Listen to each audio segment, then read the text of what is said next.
Ladies and gentlemen, we do apologise for the overcrowding on this train. That is due to too many people being on this train. At a Sussex comedy night, there's only one joke in town, but it's becoming harder to laugh at. And they've said that if you're planning on travelling this festive season, that it's best to take emergency provisions with you. They are all too used to booking artists who don't make it because of the disruption.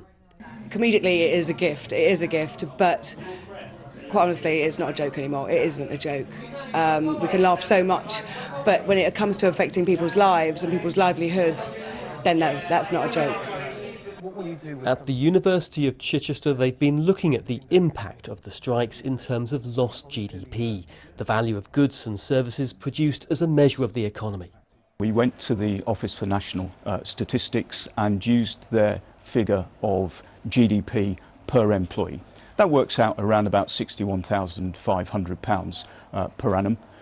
We used an average working year of 230 days, and that comes out as a figure lost of £270 a day.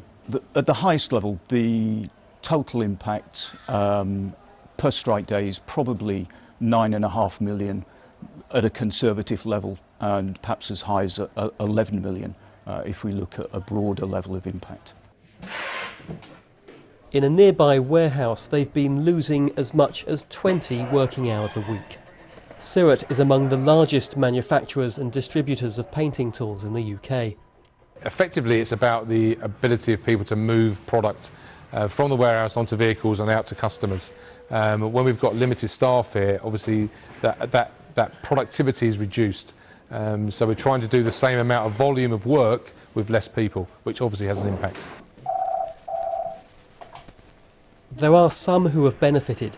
At a taxi firm in Bognor, long-distance drivers have seen a boost in trade, but it's at the expense of local people left stranded by the strikes.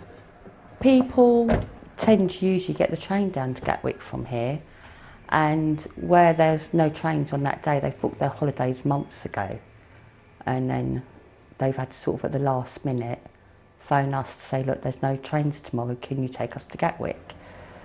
9 times out of 10 we can fit them in, but we have had the odd occasion where we just haven't got the availability. One of the biggest concerns is that it reduces the attractiveness of this region as a place to do business. So the risk is that investment is discouraged and ultimately goes elsewhere.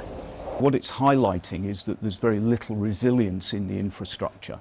So, for example, with the rails going out, that knocks out a connection, puts pressure onto the road network, and the road network is failing as well. And so that's saying to people there's not enough resilience, we shouldn't be investing in this area. For those trying to fill job vacancies, they've never seen it so bad. We're not saying, come here, let's come down to West Sussex and do business, because we're having trouble doing business. We're having trouble getting around. We're having trouble just getting to and from work. That's not selling. It's not selling West Sussex.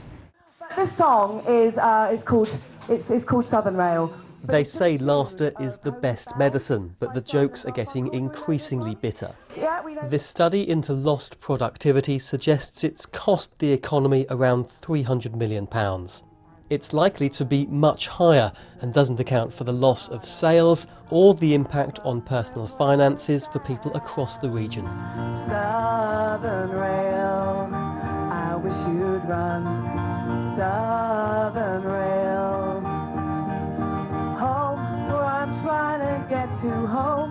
It's the station next to home where my dinner's waiting silently for me. Every day's an endless stream of cancelled trains and broken